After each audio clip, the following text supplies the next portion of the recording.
নমস্কার। শুরু করছি আমার আরণ্যক উপন্যাসের ধারাবাহিক পাঠ। আজ আমার তৃতীয় পর্ব আমি আপনাদের সঙ্গে ভাগ করে নেব। এখানে লেখককে আমরা ক্রমশ একটু একটু করে অরণ্যের এবং নির্জনতার আকর্ষণে আকৃষ্ট হতে দেখছি এবং তার সঙ্গে যুক্ত হচ্ছে স্থানীয় মানুষজনদের প্রতি একটা টান বা ভালোবাসা।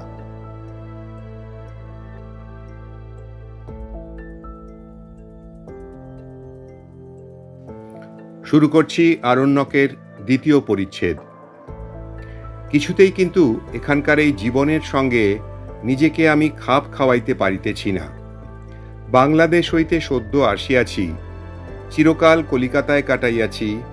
এই অরণ্যভূমির নির্জনতা যেন পাথরের মতো বুকে চাপিয়া আছে বলিয়া মনে হয়। এক একদিন বৈকালে বেড়াইতে বাহির হইয়া অনেক দূর পর্যন্ত যাই। কাছারির কাছে তবুও লোকজনের গলা শুনিতে পাওয়া যায়।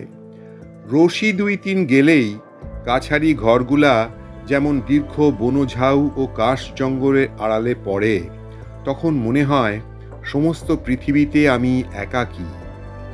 তারপর যত দূর যাওয়া যায়, চওড়া মাঠের দুধারে ঘন বনের সারি বহুদূর পর্যন্ত চলিয়াছে। শুধু বন আর ঝোপ, গজারি গাছ, বাবলা, বন্য কাঁটা, বাঁশ, বেত ঝোপ। গাছের ও ঝোপের মাথায় মাথায় অস্তন্মুখ সূর্য সিঁদুর ছড়াইয়া দিয়াছে। সন্ধ্যার বাতাসে বন্যপুষ্প ও তৃণগুল্মের সুঘ্রাণ, প্রতি ঝোপ পাখির কলকাকলিতে মুখর। তার মধ্যে হিমালয়ের বনটিয়াও আছে। মুক্ত দূর প্রসারী তৃণাবৃত প্রান্তর ও শ্যামল বনভূমির মেলা। এই সময় মাঝে মাঝে মনে হইত যে এখানে প্রকৃতির যে রূপ দেখিতেছি, এমনটি আর কোথাও দেখি নাই। যতদূর চোখ যায় এ সব যেন আমার। আমি এখানে একমাত্র মানুষ। আমার নির্জনতা ভঙ্গ করিতে আসিবে না কেউ। মুক্ত আকাশতলে নিস্তব্ধ সন্ধ্যায় দূর দিগন্তের সীমারেখা পর্যন্ত মনকে ও কল্পনাকে প্রসারিত করিয়া দিই। কাছারি হইতে প্রায় ১ ক্রোশ দূরে একটা নাবাল জায়গা আছে। সেখানে ক্ষুদ্র কয়েকটি পাহাড়ি ঝর্ণা ঝির ঝির করিয়া বহিয়া যাইতেছে। তাহার দুপারে জলজ লিলির বন, কলিকাতার বাগানে যাহাকে বলে স্পাইডার লিলি। বন্য স্পাইডার লিলি কখনো দেখি নাই, জানিতামও না যে এমন নিভৃত ঝর্ণার উপল বিছানো তীরে ফুটন্ত লিলি ফুলের এত শোভা হয়, বা বাতাসে তাহারা এত মৃদু কোমল সুবাস বিস্তার করে। কতবার গিয়া এখানটিতে চুপ করিয়া বসিয়া আকাশ, সন্ধ্যা ও নির্জনতা উপভোগ করিয়াছি। মাঝে মাঝে ঘোড়ায় চড়িয়া বেড়াই। প্রথম প্রথম ভালো চড়িতে পারিতাম না, ক্রমে ভালোই শিখিলাম। শিখিয়াই বুঝিলাম জীবনে এত আনন্দ আর কিছুতেই নাই। যে কখনো এমন নির্জন আকাশতলে দিগন্তব্যাপী বনপ্রান্তরে ইচ্ছামতো ঘোড়া ছুটাইয়া না বেড়াইয়াছে, তাহাকে বোঝানো যাইবে না সে কি আনন্দ। কাছারি হইতে ১০-১৫ মাইল দূরবর্তী স্থানে সার্ভে পার্টি কাজ করিতেছে। প্রায় আজকাল সকালে ১ পেয়ালা চা খাইয়া ঘোড়ার পিঠে জিন কষিয়া সেই যে ঘোড়ায় উঠি, কোনোদিন ফিরি বৈকালে, কোনোদিন বা ফিরিবার পথে জঙ্গলের মাথার উপর নক্ষত্র উঠে, বৃহস্পতি জল করে, জ্যোৎস্না রাতে বনপুষ্পের সুবাস জ্যোৎস্নার সহিত মেশে, শৃগালের রব প্রহর ঘোষণা করে, জঙ্গলের ঝিঁঝি পোকা দল বাঁধিয়া ডাকিতে থাকে। যে কাজে এখানে আসা, তার জন্য অনেক চেষ্টা করা যাইতেছে। এত হাজার বিঘা জমি হঠাৎ বন্দোবস্ত হওয়াও সোজা কথা নয় অবশ্য। আর একটা ব্যাপার এখানে আসিয়া জানিয়াছি, এই জমি আজ ৩০ বৎসর পূর্বে নদী গর্ভে শিকস্তি হইয়া গিয়াছিল। ২০ বছর হইল বাহির হইয়াছে। কিন্তু যাহারা পিতৃপিতামহের জমি গঙ্গায় ভাঙিয়া যাওয়ার পরে অন্যত্র উঠিয়া গিয়া বাস করিয়াছিল, সেই পুরাতন প্রজাদিগকে জমিদার এইসব জমিতে দখল দিতে চাহিতেছেন না। মোটা সেলামি ও বর্ধিত হারে খাজনার লোভে নূতন প্রজাদের সঙ্গেই বন্দোবস্ত করিতে চান। অথচ যেসব গৃহহীন, আশ্রয়হীন, অতি দরিদ্র পুরাতন প্রজাকে তাহাদের ন্যায্য অধিকার হইতে বঞ্চিত করা হইয়াছে, তাহারা বার বার অনুরোধ উপরোধ কান্নাকাটি করিয়াও জমি পাইতেছে না। আমার কাছেও অনেকে আসিয়াছিল। তাহাদের অবস্থা দেখিলে কষ্ট হয়, কিন্তু জমিদারের হুকুম কোনো পুরাতন প্রজাকে জমি দেওয়া হইবে না। কারণ একবার চাপিয়া বসিলে তাহাদের পুরাতন সত্ত্ব তাহারা আইনত দাবি করিতে পারে। জমিদারের লাঠির জোর বেশি। প্রজারা আজ 20 বৎসর ভূমিহীন ও গৃহহীন অবস্থায় দেশে দেশে মজুরি করিয়া খায়। কেহ সামান্য চাষবাস করে, অনেকে মরিয়া গিয়াছে, তাহাদের ছেলেপিলেরা নাবালক বা অসহায়। প্রবল জমিদারের বিরুদ্ধে স্রোতের মুখে কুটার মতো ভাসিয়া যাইবে। এদিকে নূতন প্রজা সংগ্রহ করা যায় কোথা হইতে?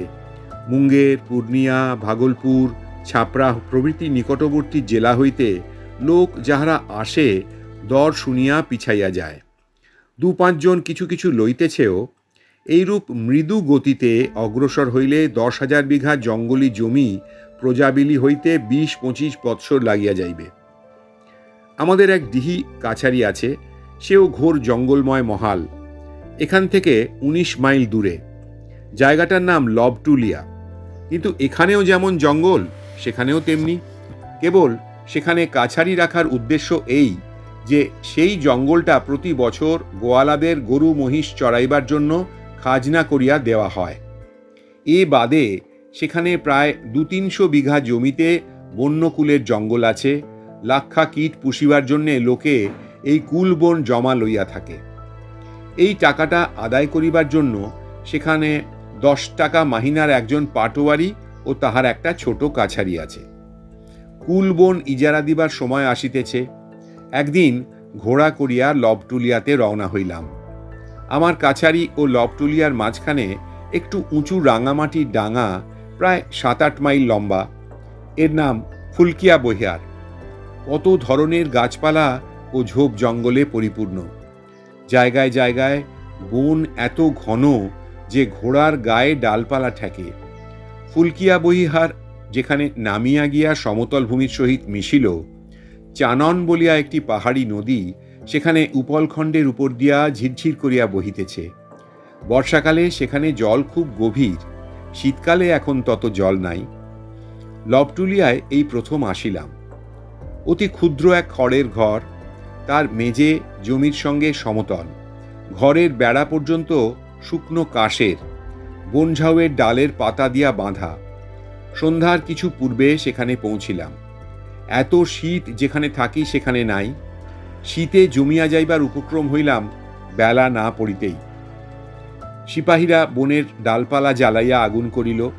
সেই আগুনের ধারে ক্যাম্প চেয়ারে বসিলাম। অন্য সবাই গোল হইয়া আগুনের চারিধারে বসিল। কোথা হইতে 5.5 একটা রুই মাছ পাটোয়ারি আনিয়াছিল। এখন কথা উঠিল, রান্না করিবে কে? আমি সঙ্গে পাচক আনি নাই, নিজেও রান্না করিতে জানি না। আমার সঙ্গে সাক্ষাৎ করিবার জন্য 7-8 জন লোক লবটুলিয়াতে অপেক্ষা করিতেছিল। তাহাদের মধ্যে কন্টু মিশ্র নামে এক মৈথিল ব্রাহ্মণকে পাটোয়ারি রান্নার কাজে নিযুক্ত করিল। পাটোয়ারিকে বলিলাম, এসব লোকেই কি ইজারা ডাকবে? পাটোয়ারি বলিল, না হুজুর, ওরা খাবার লোভে এসেছে। আপনার আসবার নাম শুনে আজ 2-3 দিন ধরে কাছারিতে এসে বসে আছে। এদেশের লোকের ওই রকম অভ্যেস, আরও অনেক বোধহয় কাল আসবে। এমন কথা কখনো শুনি নাই। বলিলাম, সে কি? আমি তো নিমন্ত্রণ করিনি এদের। হুজুর, এরা বড় গরিব, ভাত জিনিসটা খেতে পায় না। কলাইয়ের ছাতু, মকাইয়ের ছাতু এই এরা 12 মাস খায়। ভাত খেতে পাওয়াটা এরা ভোজের সমান বিবেচনা করে। আপনি আসছেন, ভাত খেতে পাবে এখানে, সেই লোভে সব এসেছে। দেখুন না আরো কত আসে। বাংলাদেশের লোকে বড় বেশি সভ্য হইয়া গিয়াছে ইহাদের তুলনায় মনে হইল। কেন জানি না এই অন্ন ভোজন লোলুপ সরল ব্যক্তিগুলিকে আমার সে রাত্রে এত ভালো লাগিল। আগুনের চারিধারে বসিয়া তাহারা নিজেদের মধ্যে গল্প করিতেছিল। আমি শুনিতেছিলাম। প্রথমে তাহারা আমার আগুনে বসিতে চাহে নাই, আমার প্রতি সম্মানসূচক দূরত্ব বজায় রাখিবার জন্য আমি তাহাদের ডাকিয়া আনিলাম। কণ্টু মিশ্র কাছে বসিয়াই আসান কাঠের ডালপালা জ্বালাইয়া মাছ রাঁধিতেছে। ধুনা পুড়াইবার মতো সুগন্ধ বাহির হইতেছে ধোঁয়া হইতে। আগুনের কুণ্ডের বাহিরে গেলে মনে হয় যেন আকাশ হইতে বরফ পড়িতেছে, এত শীত। খাওয়া দাওয়া হইতে রাত হইয়া গেল অনেক। কাছারিতে যত লোক ছিল সকলেই খাইল। তারপর আবার আগুনের ধারে গোল হইয়া বসা গেল। শীতে মনে হইতেছে শরীরের রক্ত পর্যন্ত জমিয়া যাইবে। ফাঁকা বলিয়াই শীত বোধহয় এত বেশি, কিংবা বোধহয় হিমালয়ে বেশি দূর নয় বলিয়া। আগুনের ধারে আমরা 7-8 জন লোক। সামনে ছোট ছোট দুখানি খড়ের ঘর। একখানিতে থাকিব আমি, আর একখানিতে বাকি এতগুলি লোক। আমাদের চারিদিকে ঘিরিয়া অন্ধকার বন ও প্রান্তর। মাথার উপরে নক্ষত্র ছড়ানো দূর প্রসারী অন্ধকার আকাশ। আমার বড় অদ্ভুত লাগিল, যেন চিরপরিচিত পৃথিবী হইতে নির্বাসিত হইয়া মহাশূন্যে এক গ্রহে অন্য এক অজ্ঞাত রহস্যময় জীবনধারার সহিত জড়িত হইয়া পড়িয়াছি। একজন 30-32 বছরের লোক এ দলের মধ্যে আমার মনোযোগকে বিশেষভাবে আকৃষ্ট করিয়াছিল। লোকটির নাম গনরি তেওয়ারি। শ্যামবর্ণ দোহারা চেহারা, মাথায় বড় চুল, কপালে 2টি লম্বা ফোঁটা কাটা। এই শীতে গায়ে একখানা মোটা চাদর ছাড়া আর কিছু নাই। এদেশের রীতি অনুযায়ী গায়ে একটাই মেরজাই থাকা উচিত ছিল, তা পর্যন্ত নাই। অনেকক্ষণ হইতে আমি লক্ষ্য করিতেছিলাম সে সকলের দিকে কেমন কুণ্ঠিতভাবে চাহিতেছিল। কারো কথায় কোনো প্রতিবাদ করিতেছিল না, অথচ কথা যে সে কম বলিতেছিল তা নয়। আমার প্রতি কথার উত্তরে কেবল সে বলে, হুজুর। এদেশের লোকে যখন কোনো মান্য ও উচ্চপদস্থ ব্যক্তির কথা মানিয়া লয়, তখন কেবল মাথা সামনের দিকে অল্প ঝাঁকাইয়া সসম্ভ্রমে বলে, হুজুর। গনরিকে বলিলাম, তুমি থাকো কোথায় তেওয়ারিজি? আমি যে তাহাকে সরাসরি প্রশ্ন করিব, এতটা সম্মান যেন তাহার পক্ষে সম্পূর্ণ অপ্রত্যাশিত। এভাবে সে আমার দিকে চাহিল, বলিল, ভীমদাস ঢোলা হুজুর। তারপর সে তাহার জীবনের ইতিহাস বর্ণনা করিয়া গেল, এক টানা নয়, আমার প্রশ্নের উত্তরে টুকরো টুকরো ভাবে। আজ এইটুকুই। পরের দিন আবার আমার এই পাঠ এগিয়ে নিয়ে যাব। আশা করি আমার পাঠ আপনাদের ভালো লাগছে। যদি তা লাগে তবে আমার পাঠে একটি লাইক করে দেবেন এবং আমার চ্যানেলটি সাবস্ক্রাইব করে দেবেন। সকলে খুব ভালো থাকবেন। নমস্কার।